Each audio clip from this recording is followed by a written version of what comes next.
Hello दोस्तों, कैसे हैं आप लोग। उम्मीद करते हैं कि एकदम अच्छे से होंगे और अपने पढ़ाई को एकदम बेहतरीन तरीका से कर रहे होंगे। आज हम बाबू आप लोगों के लिए बायोलॉजी यानी कि जीव विज्ञान का चैप्टर नंबर 1 जो है, फर्स्ट चैप्टर है जय प्रक्रम, इसका 1 शॉर्ट क्लास लेकर आया हूं। यानी कि बेकी क्लास में इस चैप्टर को हम लोग खत्म करने वाले हैं। मतलब कि इस चैप्टर से अगर आप इस चैप्टर को पूरा अच्छे तरीका से पढ़ लेते हैं तो आप लोगों को इस चैप्टर से अगर किसी भी प्रकार का प्रश्न आएगा तो एक भी प्रश्न छूटने वाला नहीं है। एकदम बेहतरीन तरीका से आप लोग कर पाएंगे। ठीक है, चलिए बाबू हम लोग स्टार्ट करते हैं और थोड़ा सा आप लोगों से हम कुछ बातें करने वाले हैं। ठीक है, ध्यान दीजिएगा।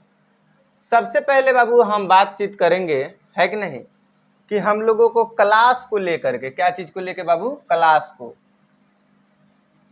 को लेकर के हम बात करेंगे। ठीक है, तो क्लास के लेकर हम क्या बातचीत करेंगे, आप लोग ध्यान में रखिएगा कि हम लोगों का क्लास जो है ऑनलाइन स्टार्ट हो रहा है। हम लोगों को कब से स्टार्ट हो रहा है बाबू, है कि नहीं, 1 अक्टूबर से। कब से बाबू, 1 अक्टूबर से स्टार्ट हो रहा है हम लोगों का ऑनलाइन। ठीक है, ऑनलाइन क्लास 1 अक्टूबर से स्टार्ट हो रहा है। ठीक है, जो कि एकदम आप लोगों के लिए क्या है, फ्री है। इसका कोई प्राइस नहीं है, एकदम फ्री ऑफ कॉस्ट है। ठीक है, फ्री ऑफ कॉस्ट है। 1 तारीख से आप लोगों का स्टार्ट हो रहा है ऑनलाइन। ठीक है, उसके लिए आपको क्या करना पड़ेगा, आप लोगों को क्या करना पड़ेगा, प्ले स्टोर पे जाना है और प्ले स्टोर पे जाके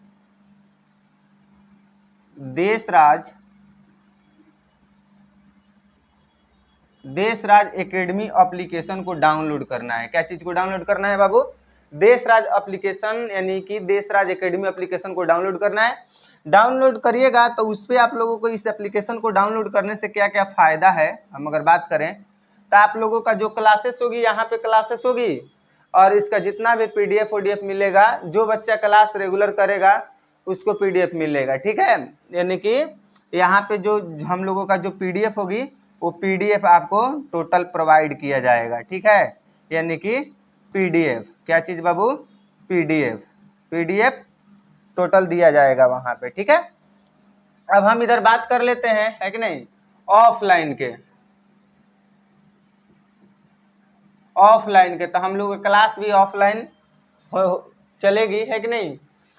जो लोग आसपास के हैं, इच्छुक हैं, वो लोग ऑफलाइन भी ज्वाइन कर सकते हैं। कितने तारीख से, तो हम लोग का क्लास चलेगी 1 अक्टूबर से, ऑफलाइन और ऑनलाइन दोनों क्लास चलेगी। ठीक है, चलिए ध्यान में रखिएगा इस चीज को आप लोग। ठीक है ना बाबू, इस चैप्टर को हम लोग एकदम बेहतरीन तरीका से पढ़ने वाले हैं। ठीक है, एक भी प्रश्न इस चैप्टर से अगर आएगा तो छूटेगा नहीं। मतलब कि हम लोग टोटल के टोटल इस प्रश्न को इस चैप्टर से पढ़ेंगे, एकदम बारीकी से पढ़ेंगे, एकदम बेहतरीन तरीका से पढ़ेंगे। ठीक है बाबू, चलिए हम लोग आगे बढ़ते हैं। ठीक है, देखिए हम लोग पहला चैप्टर पढ़ रहे हैं, तो इसमें हम लोगों को सबसे पहले क्या चीज के बारे में जानना है, तो सबसे पहले हम लोग को जानना है जीव विज्ञान। क्योंकि हम लोग जीव विज्ञान पढ़ रहे हैं तो थोड़ा सा इसके बारे में हम लोग बातचीत करेंगे। विज्ञान की वह शाखा जिसमें समस्त जीवधारियों का अध्ययन किया जाता है। आप लोग बहुत पहले से पढ़ते आ रहे होंगे, आप लोगों को पता है, हमको भी पता है कि आप लोगों को पता है। ठीक है, विज्ञान की वह शाखा जिसमें हम लोग समस्त जीवधारियों के बारे में अध्ययन करते हैं, जीव विज्ञान कहलाता है। ठीक है, नो डाउट।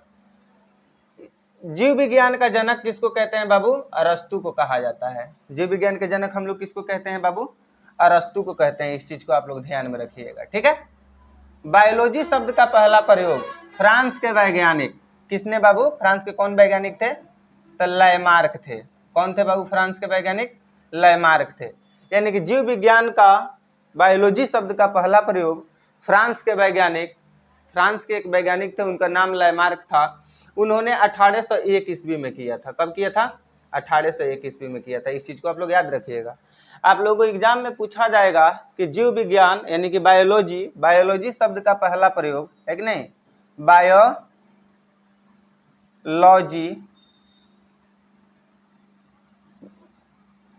बायोलॉजी शब्द का पहला प्रयोग किसने किया था, तो आप लोग को ये लैमार्क किया था। और कब किया था लैमार्क ने, 1801 ईस्वी में किया था।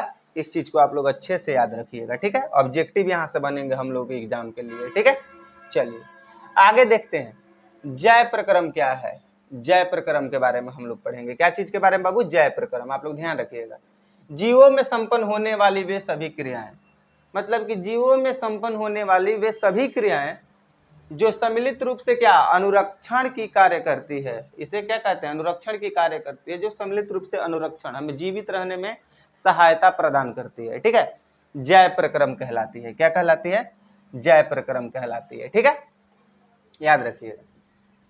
हम लोग आगे बात करेंगे सजीवों के प्रमुख लक्षण क्या है। बहुत छोटा सा प्रश्न है, सजीवों के प्रमुख लक्षण पूछा जा रहा है, तो आप लोग देख लीजिएगा। भोजन ग्रहण करना, भोजन ग्रहण करना है कि नहीं? क्या करना बाबू? भोजन क्या करना? ग्रहण, भोजन ग्रहण करना, भोजन ग्रहण करना, ये भी सजीव का लक्षण है। सांस लेना भी सजीव का लक्षण है कि नहीं? उत्सर्जन करना, उत्सर्जन नहीं कि शरीर से अपशिष्ट पदार्थ को बाहर निकालना, वृद्धि करना और गति करना, ये जितने भी कार्य है सब सजीव का कार्य है, ठीक है। किसका कार्य है बाबू? सजीव का कार्य है। सजीवों का प्रमुख लक्षण क्या क्या होता है आप लोग बताइए? सांस लेना, उत्सर्जन करना, वृद्धि करना और गति करना, ये सब क्या है बाबू? सजीवों के प्रमुख लक्षण है। समझ में आ रहा है ना? चलिए आगे देखते हैं हम लोग, ठीक है। देखिए नेक्स्ट, पोषण किसे कहते हैं? कितने प्रकार के होते हैं वर्णन करें। महत्वपूर्ण प्रश्न है, महत्वपूर्ण है, आप लोग ध्यान में रखिएगा, ठीक है। इसको हम लोग वीवीआई में नोट करेंगे, ठीक है। वीवीआई प्रश्न है हम लोग के लिए, बहुत महत्वपूर्ण प्रश्न है। मतलब पोषण किसे कहते हैं, पोषण क्या है, पोषण किसे कहते हैं, कितने प्रकार के पोषण होते हैं, ठीक है, उसको वर्णन करना है, ठीक है। तो सबसे पहले ध्यान में दीजिएगा आप लोग, वह प्रक्रम मतलब वह प्रक्रिया जिसके अंतर्गत, जिसकी सहायता नहीं बोल सकते हैं, जिसके अंतर्गत जीव क्या करता है? पोषक तत्वों को, पोषक तत्व को क्या करता है? ग्रहण करके, है कि नहीं, और उस पोषक तत्व को ग्रहण करके उसका जीवन क्या करता है कि उनका उपयोग अपने जीवन में करता है। मान लीजिए कि हम भोजन करते हैं, तब भोजन करते हैं तो हमारे लिए पोषण है, और उससे हमको जो एनर्जी मिलती है, ऊर्जा मिलता है, वो हमारे लिए है कि नहीं, उसमें जो एनर्जी ऊर्जा पोषक तत्व आ जाएगा, ठीक है। और वो पोषक तत्व का उपयोग हम लोग कहाँ पे करते हैं? अपने जीवन में करते हैं, है कि नहीं। उसे हम लोग क्या कहते हैं? पोषण कहते हैं। क्या कहते हैं? यानी कि वह प्रक्रम जिसके अंतर्गत जीव पोषक तत्वों को ग्रहण करके, है कि नहीं, उनका उपयोग करते हैं, पोषण कहलाता है, ठीक है। पोषण दो प्रकार का होता है, ठीक है। कौन कौन होता है? एक होता है स्वपोषण। क्या होता है बाबू? स्वपोषण होता है, ठीक है। और एक क्या होता है? पर पोषण होता है। क्या होता है? पर पोषण होता है। आप लोग याद रखिएगा, पोषण कितने प्रकार के होते हैं? तो पोषण दो प्रकार के होते हैं, एक होता है स्वपोषण और एक क्या होता है? पर पोषण होता है, ठीक है। चलिए इन दोनों को डिफाइन करने के, हम लोग दोनों को डिफाइन करके देखेंगे आगे, है कि नहीं। देखिए ध्यान दीजिएगा, हम लोग बात करेंगे स्वपोषण के बारे में। क्या चीज के बारे में बात करेंगे बाबू? हम लोग स्वपोषण के बारे में बात करेंगे, ठीक है। आप लोग ध्यान में रखिएगा स्वपोषण, ठीक है। स्वपोषण, ठीक है। स्वपोषण पोषण की वह विधि है जिसमें जीव भोजन के लिए, जिसमें जीव क्या होता है? भोजन के लिए किसी दूसरे जीव पर निर्भर नहीं रहता है। मतलब कि स्वपोषण पोषण की एक ऐसी विधि है कि जिसमें जीव क्या करता है? अपना भोजन के लिए किसी दूसरे जीव पर निर्भर नहीं रहता है। मतलब अपना स्वयं पोषण, यानी कि स्वयं से अपना पोषण कर रहा है, समझे। यानी कि अपना पोषण कैसे कर रहा है बाबू? स्वयं से कर रहा है, किसी दूसरे जीव पर अपने भोजन के लिए, पोषण के लिए निर्भर नहीं रहता है, ठीक है। उसे ही हम लोग स्वपोषण कहते हैं। जैसे में कि हरे पेड़ पौधे जो होते हैं अपने भोजन के लिए किसी दूसरे जीव पर निर्भर नहीं रहते हैं, वे अपना भोजन स्वयं करते हैं, ठीक है। पर पोषण ध्यान दीजिएगा, समझे। पर पोषण पोषण की वह विधि है, पर पोषण जो है वो पोषण की वह विधि है जिसमें जीव भोजन के लिए किसी दूसरे जीव पर निर्भर नहीं रहता हो। पर पोषण पोषण की वह विधि है जिसमें जीव भोजन के लिए किसी दूसरे जीव पर निर्भर नहीं रहता हो, है कि नहीं। सॉरी बाबू, ध्यान दीजिएगा, पर पोषण पोषण की वह विधि है जिसमें जीव भोजन के लिए किसी दूसरे जीव पर क्या निर्भर रहता हो। क्या बाबू? निर्भर रहता हो, उसे हम लोग पर पोषण कहते हैं। जैसे मनुष्य, हम लोग क्या चीज पर निर्भर रहते हैं? पेड़ पौधे पर निर्भर रहते हैं। क्या चीज पर निर्भर रहते हैं बाबू? अपने पोषण के लिए पेड़ पौधे पर निर्भर रहते हैं, ठीक है। गाय भी अपने क्या चीज पर, पेड़ पौधा पर निर्भर रहती है। क्या चीज पर निर्भर रहती है बाबू, पेड़ पौधा पर निर्भर रहती है। मतलब ऐसा जीव जो अपने पोषण के लिए किसी दूसरे जीव पर निर्भर ना हो, ना रहे, स्वपोषण कहलाता है। अब ऐसा जीव जो अपने भोजन के लिए किसी दूसरे जीव पर निर्भर रहे तो क्या कहलाता है, परपोषण। हम लोग क्या है, परपोषण है, क्योंकि हम लोग अपने भोजन के लिए किस पे निर्भर रहते हैं, हरे पेड़ पौधे पर निर्भर रहते हैं, पेड़ पौधे पर निर्भर रहते हैं। समझ में आ रहा है ना बाबू, हम लोग अपने भोजन के लिए पेड़ पौधे पर निर्भर रहते हैं। चलिए आगे देखिए नेक्स्ट क्या कर रहा है, देखिए ध्यान दीजिएगा, बहुत इंपॉर्टेंट, यहाँ से इंपॉर्टेंट समझे। ये भी आप लोगों को एग्जाम में पूछा जाता है, बहुत बार पूछा जाता है, ये भी हम लोग के क्या है, VVII, ठीक है। इसको भी आप लोग ध्यान में रखिएगा, समझे। देखिए परपोषण, परपोषण, परपोषण कितने प्रकार के होते हैं वर्णन करें। मतलब कि परपोषण जो होता है, मतलब कि परपोषण कितने प्रकार का होता है उसको हम लोगों को वर्णन करना है, समझे। देखिए परपोषण मुख्य रूप से 3 प्रकार का होता है। कितने प्रकार का होता है बाबू, 3 प्रकार का होता है। सबसे पहले क्या हो जाएगा, परजीवी पोषण, और परजीवी पोषण के बाद में क्या हो जाएगा बाबू, बोलिए मृतजीवी, अमृतजीवी के बाद में क्या हो जाएगा, प्राणी संपोषण। ध्यान दीजिएगा, ध्यान दीजिएगा, 1 2 3 प्रकार के हैं, ठीक है। यानी परपोषण कितने प्रकार के होते हैं वर्णन करना है। तो परपोषण मुख्य रूप से 3 प्रकार के होते हैं, परजीवी पोषण होते हैं, मृतजीवी पोषण होते हैं, प्राणी संपोषण होते हैं, समझे, ध्यान दीजिएगा।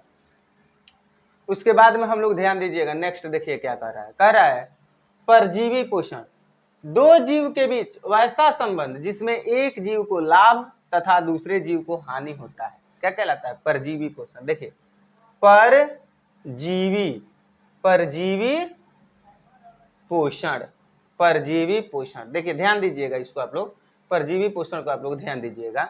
यानी कि 2 जीवों के बीच परस्पर वैसा संबंध, 2 जीवों के बीच परस्पर वैसा संबंध जिसमें एक जीव को लाभ तथा दूसरे जीव को क्या होता है, हानि होता है। जैसे में मान लीजिए भैंस और जोक, ठीक है। यहाँ पे हम बात करेंगे क्या चीज को बाबू, भैंस और क्या चीज के, बोलिए, और जोक के बारे में हम लोग बात करेंगे। देखिए भैंस को हानि होता है और जोक को क्या होता है, लाभ होता है। भैंस को क्या होता है बाबू, हानि होता है, ठीक है, और जोक को क्या होता है, लाभ होता है, ठीक है।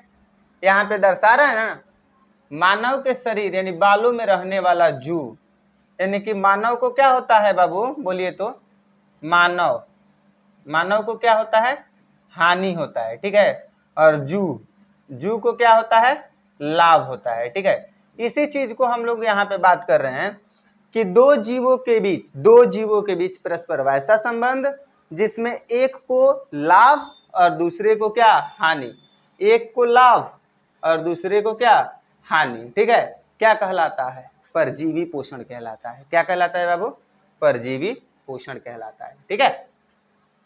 आगे हम लोग देखने का प्रयास करेंगे। देखिए 2 नंबर है इसी में के, ठीक है, मृतोपजीवी, मृतोपजीवी, देखिए इसको क्या बोले, है कि नहीं, मृतोपजीवी, क्या बोलेंगे बाबू, मृतोप, है कि नहीं, जीवी, मृतोपजीवी, ठीक है, ध्यान दीजिएगा।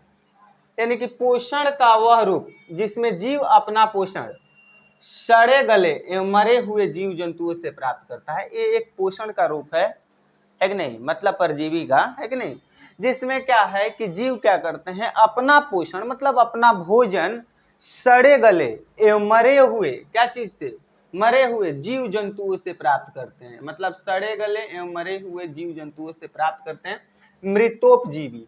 मतलब मृतोप, इसमें मृत्यु आप लोगों को समझिए, मृतोप मतलब मृत्यु इसमें छुपा है कि नहीं, आप लोग समझने के लिए बता रहे हैं, है कि नहीं। तो पोषण की वह रूप, मतलब पर पोषण का वह रूप जिसमें जीव अपना पोषण, अपना पोषण भोजन, है कि नहीं, सड़े गले एवं मरे हुए जीव जंतुओं से प्राप्त करते हैं, सड़े गले एवं मरे हुए जीव जंतुओं से क्या करते हैं, प्राप्त करते हैं, ठीक है। क्या कहलाता है बाबू, मृतोपजीवी कहलाता है। कवक हो जाएगा, जीवाणु हो जाएगा, विषाणु हो जाएगा, ये सब जो है ना मरे गले सड़े जीवों से अपना भोजन को क्या करते हैं बाबू, प्राप्त करते हैं। आप लोगों को एग्जाम में यहाँ से एक प्रश्न बनता है बाबू, ध्यान में रखिएगा, आप लोगों को एग्जाम में यहाँ से एक प्रश्न बनेगा, आप लोग इस चीज को ध्यान में रखिएगा। देखिए हम बताते हैं क्या बनेगा, ठीक है। प्रश्न क्या बनेगा, प्रश्न पूछेगा आप लोगों से, है कि नहीं। थोड़ा सा दिक्कत हो रहा है कि नहीं। देखिए आप लोगों से यहाँ से प्रश्न क्या पूछेगा, ध्यान दीजिए। कहेगा कि निम्नलिखित में से मृतोपजीवी है, कवक, मृतोपजीवी, कवक, जीवाणु, विषाणु, इनमें सभी, तो आप लोग इनमें सभी मारिएगा, ठीक है। इस चीज को आप लोगों को ध्यान में रखना है, ठीक है। चलिए बाबू आगे बढ़ने का हम लोग प्रयास करते हैं। देखिए नेक्स्ट क्या कह रहा है, आप लोग ध्यान दीजिएगा। कह रहा है प्राणी समपोषी, क्या चीज कह रहा है बाबू, प्राणी सम पोषी, प्राणी समपोषी, ठीक है। प्राणी समपोषी, देखिए पोषण का वह रूप जिसमें जीव अपना पोषण ठोस या तरल पदार्थ के रूप में प्राप्त करता है। प्राणी समपोषी में जीव क्या करता है, अपना, प्राणी समपोषी में जीव क्या करता है कि नहीं, अपना भोजन क्या करता है बाबू, अपना भोजन ठोस या तरल, गीला पानी जैसा ठोस या तरल रूप में प्राप्त करता है। क्या करता है बाबू, ठोस या तरल रूप में क्या करता है बाबू, प्राप्त करता है। ठोस या तरल रूप में क्या करता है, प्राप्त करता है, ठीक है। मतलब पोषण का वह रूप जिसमें जीव अपना पोषण का वह रूप जिसमें जीव अपना पोषण ठोस या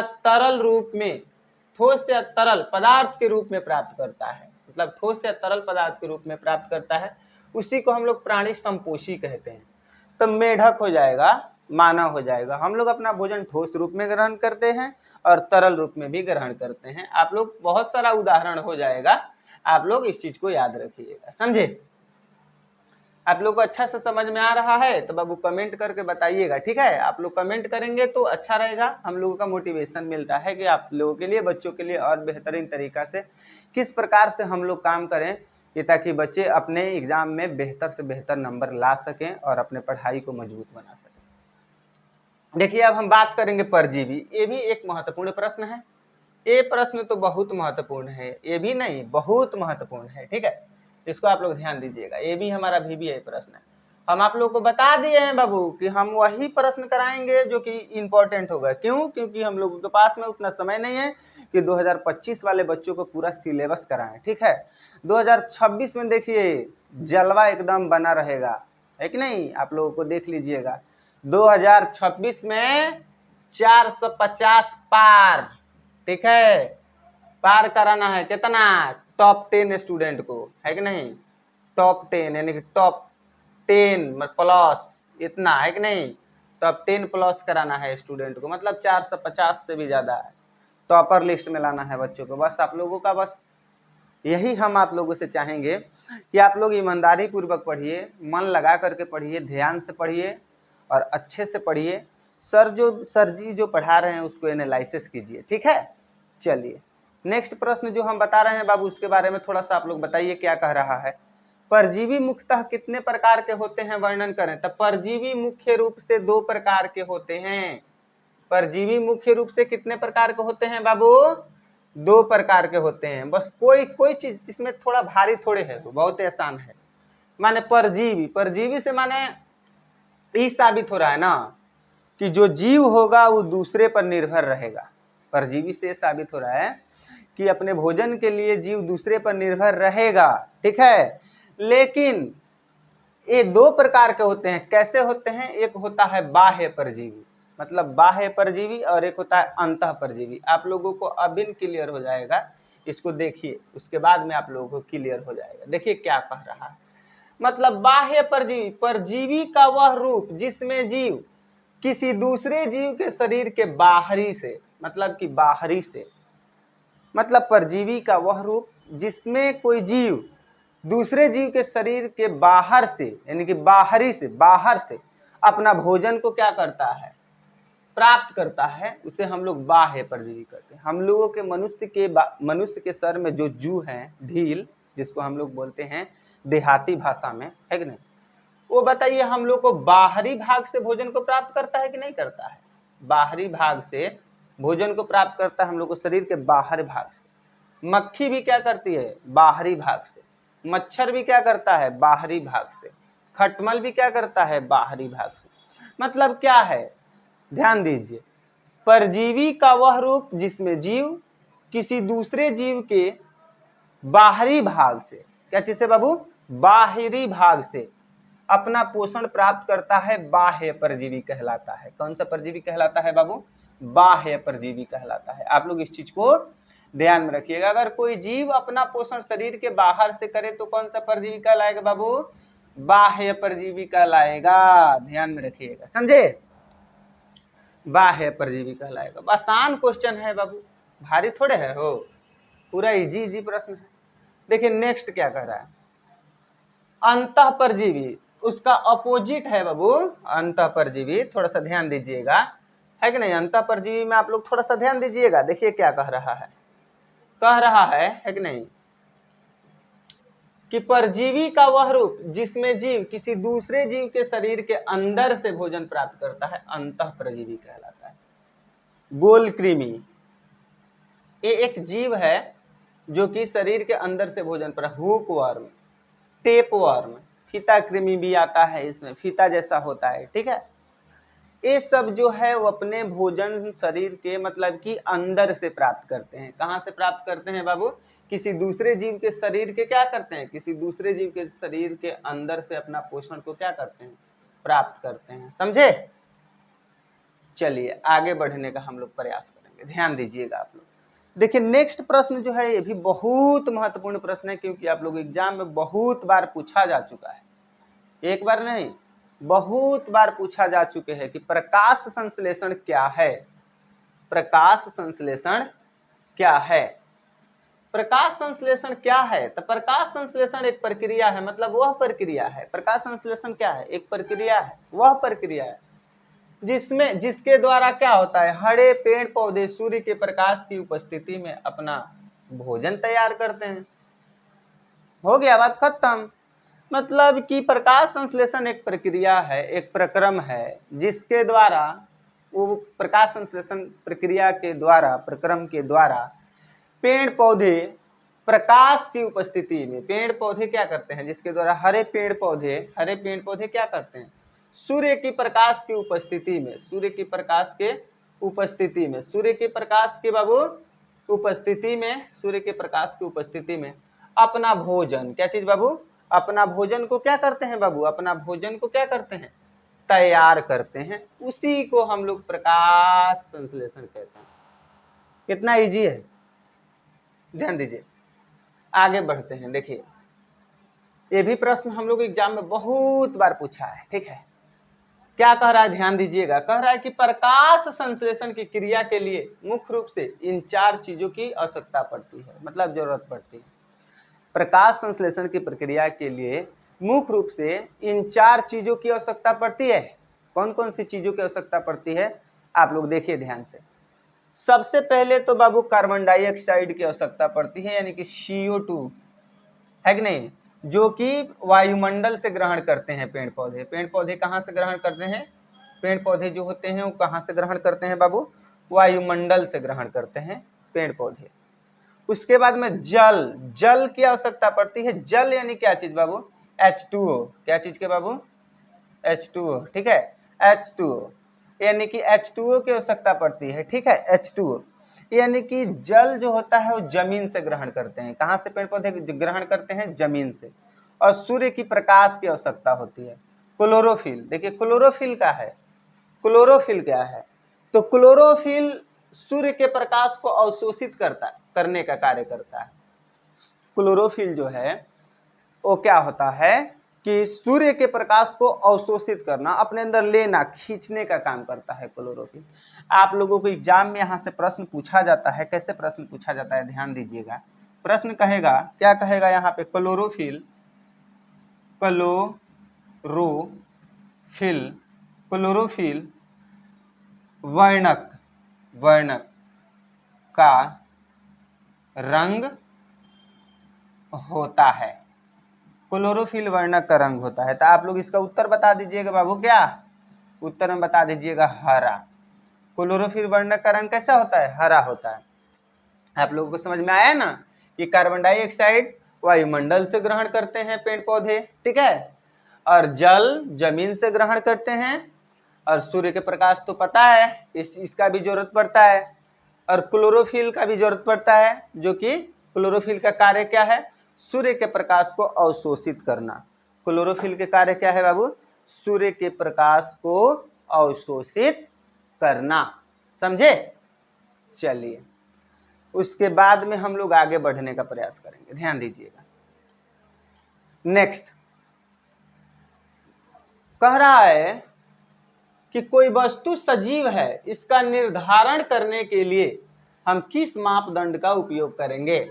मतलब क्या कहने का मतलब ये है कि कोई वस्तु सजीव है, इसको साबित करने के लिए हम लोग क्या करेंगे, किस मापदंड का उपयोग करेंगे, है कि नहीं? क्योंकि ये वस्तु सजीव है। तो अगर कोई वस्तु, मान लीजिए कोई वस्तु सजीव है, इस बात को साबित करने के लिए हम लोग श्वसन प्रक्रिया का मापदंड करेंगे। किस प्रक्रिया को मापदंड करेंगे? श्वसन प्रक्रिया का सहारा लेते हैं। मतलब कि अगर कोई जीव है, उसमें श्वसन, सांस लेने की क्रिया हो रहा है, तो हम लोग समझेंगे कि वो जीव क्या है? सजीव है, समझे? क्योंकि श्वसन क्रिया के दौरान ऊर्जा का निर्माण होता है। हम लोग सांस लेते हैं तो हम लोगों के शरीर में ऊर्जा बनता है, एनर्जी बनता है, ऊर्जा का निर्माण होता है, और हम अपने दैनिक जीवन में कार्य को संपन्न करते हैं। सांस लेते हैं तो शरीर में ऊर्जा बनता है, और उसी ऊर्जा की वजह से हम अपने दैनिक जीवन में कोई भी काम कर पाते हैं, समझे? अगर आपसे एग्जाम में पूछेगा तो इस प्रकार से लिख दीजिएगा कि कोई भी जीव सजीव है, इस बात को साबित करने के लिए हम लोग श्वसन प्रक्रिया मापदंड की सहारा लेंगे या सहायता लेंगे, क्योंकि श्वसन प्रक्रिया के दौरान ऊर्जा का निर्माण होता है और हम अपने दैनिक जीवन में कार्यों को संपन्न करते हैं, मतलब कार्यों को करते हैं। इजी है, ध्यान दीजिएगा बाबू, थोड़ा सा आप लोग ध्यान दीजिएगा। अब हम लोगों को आगे क्या पढ़ना है, क्या बातें करना है? कह रहा है कि जंतुओं में पोषण कितने चरणों में संपन्न होते हैं। मतलब जो जंतु होते हैं उनमें पोषण कितने चरणों में संपन्न होते हैं। देखिए, तो जंतुओं में पोषण कई चरणों में संपन्न होता है, और सारा भी चरण है, हम लोग पढ़ेंगे, 5-6 से ज्यादा चरण होगा, ठीक है, ध्यान दीजिएगा। सबसे पहले हम लोग पढ़ेंगे अंतःग्रहण। क्या पढ़ेंगे बाबू? अंतःग्रहण। देखिए, जंतुओं के द्वारा भोजन को शरीर के अंदर ग्रहण करने की क्रिया को अंतःग्रहण कहा जाता है। मतलब हम लोग भोजन अंतःग्रहण ही करते हैं। हम लोग भोजन को लेके मुख गुहा में लेके और क्या करते हैं, शरीर के अंदर, यानी कि अंतःग्रहण कर रहे हैं, अंदर की तरफ कर रहे हैं, इसी को अंतःग्रहण कहते हैं। ये तो पहला चरण में जंतुओं में पोषण, मतलब ये पहला चरण हुआ, और सारा भी हम लोग चरण देखेंगे, बहुत सारा चरण देखेंगे, आप लोग ध्यान दीजिएगा। उसके बाद में होता है पाचन। पाचन भी होता है। देखिए, पाचन क्या होता है? शरीर के अंदर भोजन को टूटकर छोटे छोटे विघटित होना पाचन कहलाता है। बात सही है? हम लोग जो भोजन करते हैं वो हमारे शरीर के अंदर जाकर टूटकर छोटे छोटे कणों में क्या हो जाता है? मतलब विघटित हो जाता है, मतलब कि पच जाता है, गल जाता है। उसी को हम लोग क्या कहते हैं? पाचन कहते हैं। अवशोषण, अवशोषण देखिएगा, पाचन क्रिया के फलस्वरूप भोजन के अणु आंत के दीवार द्वारा अवशोषित होकर रुधिर, मतलब खून, रुधिर मतलब क्या होता है? खून, ब्लड में मिल जाती है, जिसे हम लोग अवशोषण कहते हैं। जिसे हम लोग क्या कहते हैं बाबू? अवशोषण कहते हैं। मतलब कि ध्यान से समझिए, ध्यान से समझिएगा। पाचन क्रिया के फलस्वरूप, मतलब पाचन के बाद भोजन के अणु जो छोटे छोटे कणे हैं, आंत के दीवार द्वारा, आंत के दीवार उसको क्या करती है? उसमें से रस को अवशोषित करके रुधिर में मिल जाती है कि नहीं? रुधिर में मिल जाती है, जिसे हम लोग क्या कहते हैं? अवशोषण कहते हैं। समझे? ध्यान दीजिए, आगे देखिए। नेक्स्ट हम लोगों को क्या कर रहा है? स्वांगीकरण। बहुत इंपॉर्टेंट है बाबू, ध्यान में रखिएगा। पोषण के, मतलब पोषण के जिस चरण में ऊर्जा का उत्पादन या जीव द्रव्य का निर्माण होता है, स्वांगीकरण कहलाता है। मतलब ध्यान से सुनिए, मतलब कि पोषण के जिस चरण में, मतलब पोषण के जिस चरण में क्या होता है? ऊर्जा का उत्पादन होता है, मतलब ऊर्जा का उत्पादन होता है, समझे? और जीव द्रव्य का भी क्या होता है? निर्माण होता है। जीव द्रव्य का भी क्या होता है? निर्माण होता है, स्वांगीकरण कहलाता है। क्या कहलाता है?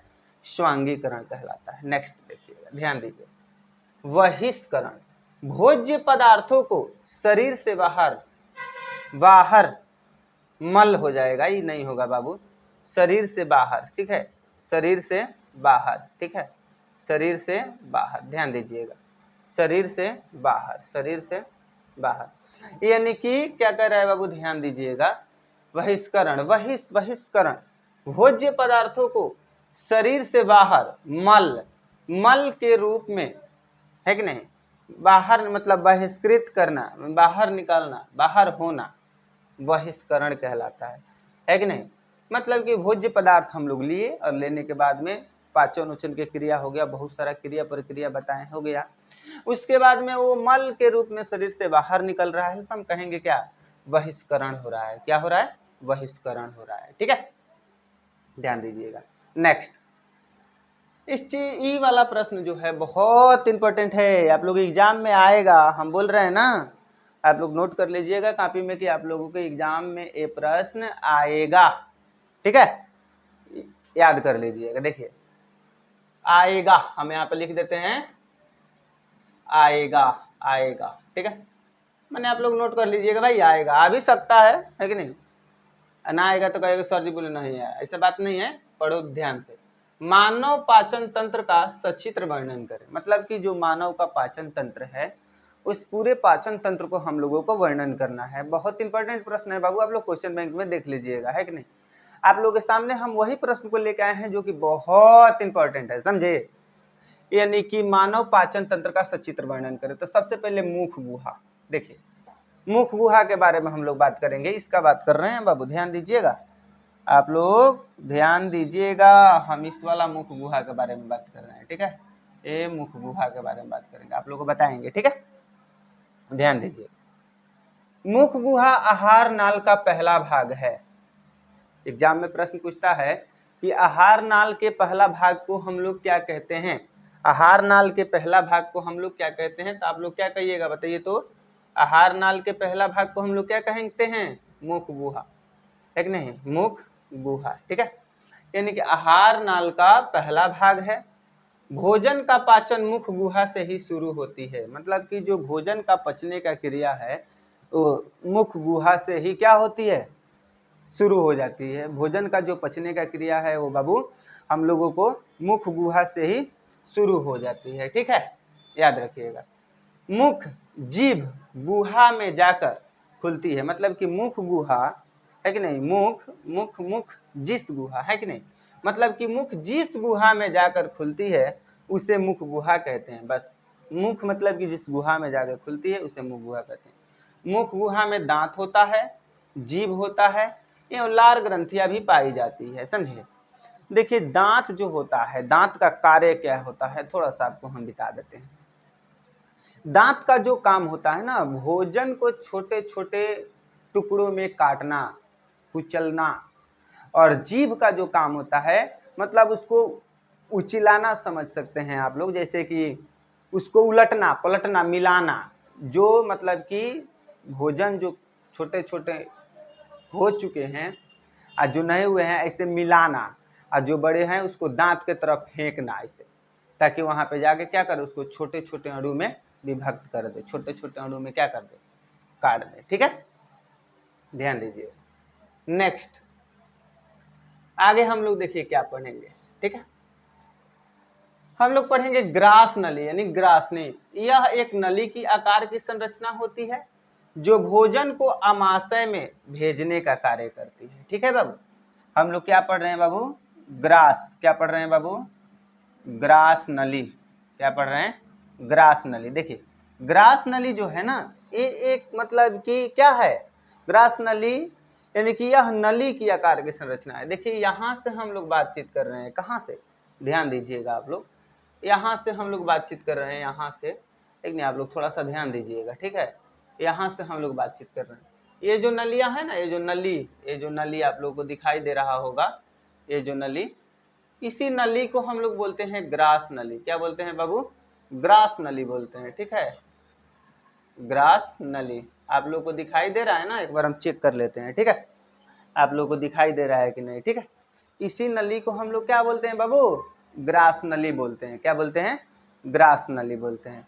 कह रहा है कि यह नली की आकार है कि नहीं, ध्यान दीजिएगा बाबू, कह रहा है यह जो है नली की आकार की संरचना होती है जो भोजन को आमाशय में भेजने का कार्य करती है। इसका बात किया जा रहा है, ये ग्रास नली है। कौन सी नली है बाबू, ग्रास नली है। क्लियर, चलिए आगे देखिए, आगे हम आप लोगों को बताते हैं। आमाशय के बारे में बात कर रहा है, आमाशय, ध्यान दीजिएगा, आमाशय के बारे में हम लोग बातचीत कर रहे हैं, थोड़ा सा ध्यान दीजिएगा। ग्रास नली के आगे थैली नुमा संरचना को आमाशय कहा जाता है। ये जो ग्रास नली है ना बाबू, ध्यान दीजिएगा बाबू अच्छा से, ये जो ग्रास नली है, अभी बताया ना ये ग्रास नली है, ग्रास नली के आगे ये जो थैली नुमा संरचना दिख रहा है, आप लोगों को थोड़ा सा हम दिखाते हैं, आप लोग थोड़ा सा ध्यान से देखिएगा। आप लोगों को हम थोड़ा सा दिखाने का प्रयास करते हैं, आप लोग थोड़ा सा देखिएगा अच्छे से, ठीक है। देखिए, आप लोग देखिए, दिखाई दे रहा है ना, एक बार चेक करते हैं, दिखाई दे रहा है ना बाबू आप लोगों को अच्छे से, कोई दिक्कत तो नहीं है ना। चलिए, कोई दिक्कत नहीं है, किसी भी बच्चे को दिक्कत नहीं है, दिखाई दे रहा होगा अच्छे से। इसको बाबू हम लोग कहते हैं, क्या कहते हैं, इसको हम लोग बोलेंगे बाबू, क्या बोलेंगे, इसको हम लोग बोलेंगे ग्रास नली। इसको हम लोग क्या बोलेंगे बाबू, ग्रास नली। ये मुंह कुआ से है ऊपर से, ठीक है, जूम किए हुए हैं, ठीक है।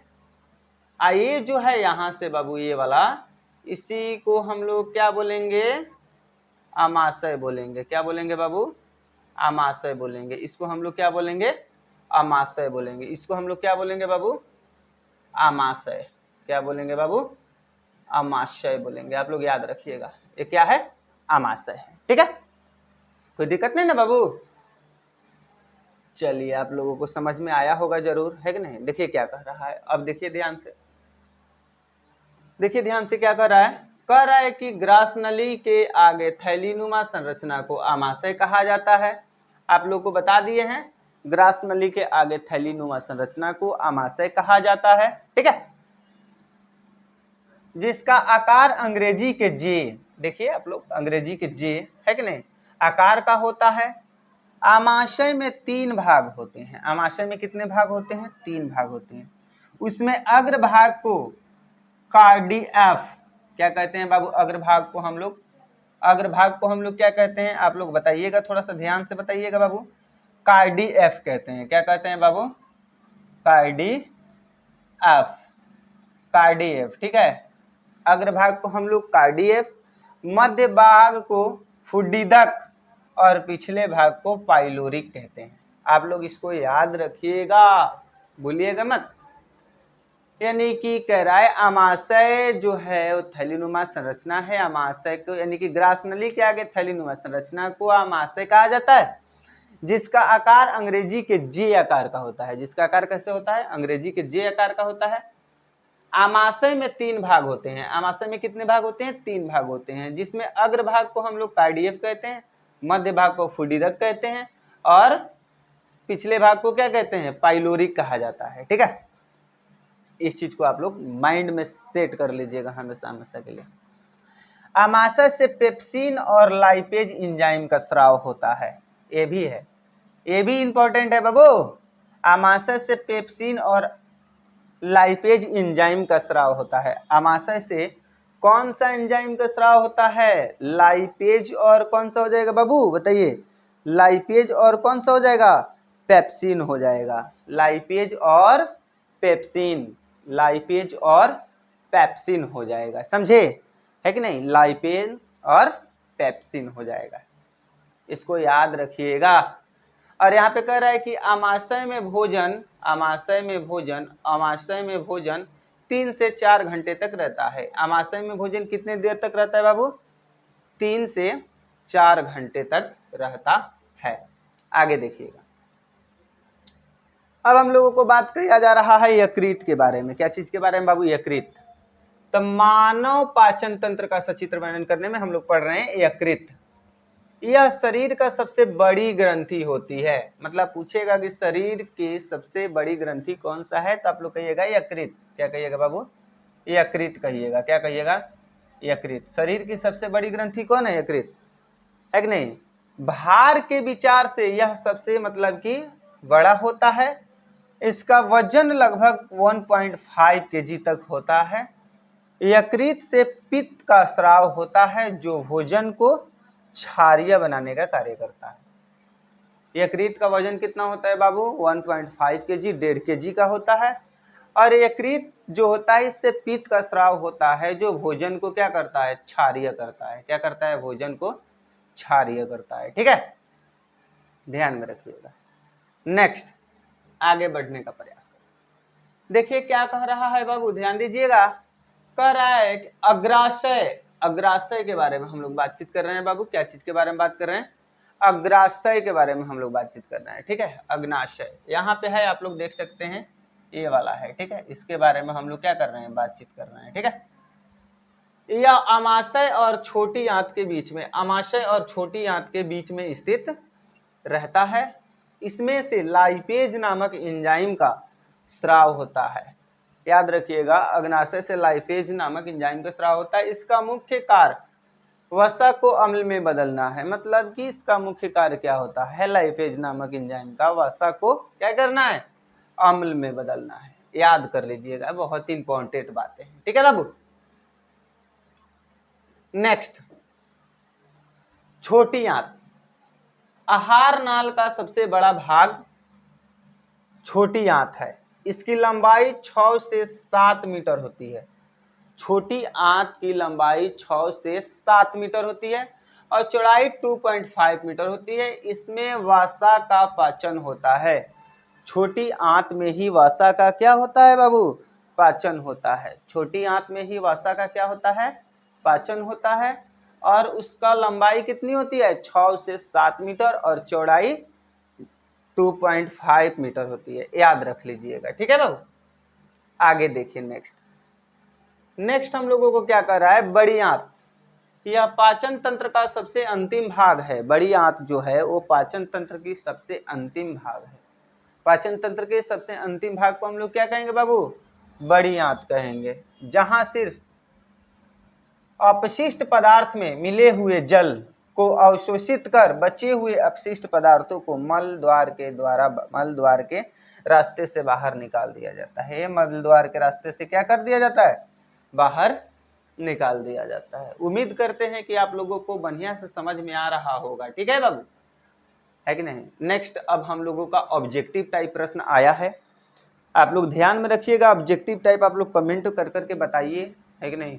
अब ऑब्जेक्टिव टाइप प्रश्न आ गया है। ठीक है, परजीवी, ध्यान दीजिएगा। नेक्स्ट प्रश्न क्या कह रहा है हम लोगों का कि परजीवी पौधों का एक उदाहरण है तो गोबर छत्ता। परजीवी पौधे का एक उदाहरण क्या हो जाएगा? गोबर छत्ता हो जाएगा। क्या हो जाएगा बाबू? गोबर छत्ता हो जाएगा। ध्यान रखिएगा। नेक्स्ट, पौधों के वायवीय भागों से जल का स्टोमाटा द्वारा वाष्प के रूप में निष्कासन कहलाता है, उत्सर्जन कहलाता है। क्या कहलाता है बाबू? उत्सर्जन कहलाता है। क्या कहलाता है? कमेंट करिए, क्या कहलाता है बाबू? पौधों के वायवीय भागों से जल का स्टोमाटा द्वारा वाष्प के रूप में निष्कासन कहलाता है वाष्पोत्सर्जन। क्या कहलाता है बाबू? वाष्पोत्सर्जन कहलाता है। चलिए ध्यान दीजिए आगे। निम्नलिखित में कौन रक्त का थक्का जमने के लिए उत्तरदायी है? बताइए तो, निम्नलिखित में कौन रक्त के थक्का जमने के लिए उत्तरदायी है? बताइए, बताइए कौन है? क्या है बाबू? बताइए तो। 3 नंबर प्रश्न आप लोग कमेंट करिए, फटाफट से कमेंट करके बताइए क्या हो जाएगा। बताइए, इस प्रश्न का उत्तर आप लोग खुद से बताइए कमेंट में। ठीक है, इस प्रश्न का उत्तर आप लोग खुद से कमेंट में बताइए। रंध्र का मुख्य कार्य है, क्या है बाबू? प्रकाश संश्लेषण, गैसों का विनिमय एवं वाष्पोत्सर्जन, भोजन का परिवहन, है कि नहीं, और पोषण। बताइए क्या हो जाएगा? कमेंट कीजिए फटाफट से, बताइए तो क्या हो जाएगा? गैसों का विनिमय एवं वाष्पोत्सर्जन, गैसों का विनिमय एवं वाष्पोत्सर्जन। ठीक है, आगे देखने का प्रयास करते हैं। देखिए नेक्स्ट प्रश्न क्या कह रहा है? कूटपाद किसमें पाया जाता है? पैरामीशियम में, यूग्लिना में, अमीबा में, इनमें कोई नहीं। तो कूटपाद अमीबा में। किसमें होता है बाबू? अमीबा में होता है। किसमें होता है? अमीबा में होता है, ठीक है, अमीबा में होता है, ठीक है।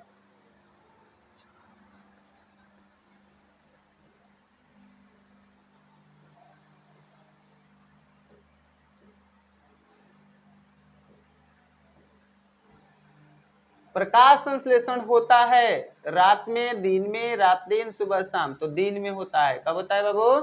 दिन में होता है, ठीक है, याद रखिएगा। आगे देखिए क्या कह रहा है नेक्स्ट।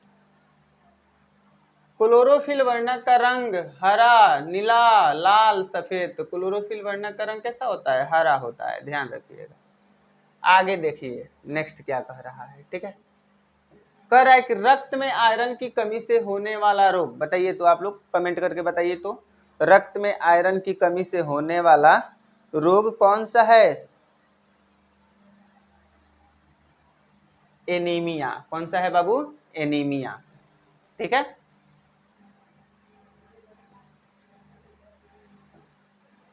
कवक में पोषण की कौन सी विधि होती है? तो मृतजीवी होती है। कौन सी होती है बाबू?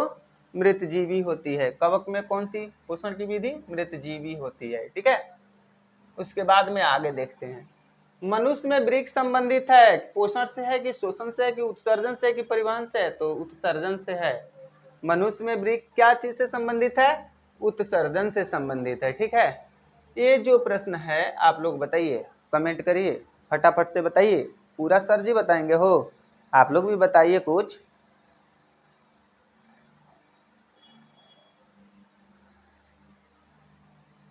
ऊपर से ऊपर की ओर। आगे देखिएगा। अमीबा अपना भोजन किसके द्वारा पकड़ता है? तो कूटपाद के द्वारा पकड़ता है, ठीक है। आगे देखने का प्रयास करेंगे नेक्स्ट, ध्यान दीजिएगा। खुला परिसंचरण तंत्र पाया जाता है काकरोच में। किसमें पाया जाता है बाबू? काकरोच में पाया जाता है, ठीक है। आगे देखने का प्रयास कीजिए। नेक्स्ट प्रश्न बताइए। आगे वाला प्रश्न बहुत इंपॉर्टेंट है, बताइए तो, आप लोग बताइए, हम नहीं बताने वाले हैं, आप लोग बताइए। क्या हो जाएगा? उष्मा छेपी। क्या हो जाएगा? उष्मा छेपी।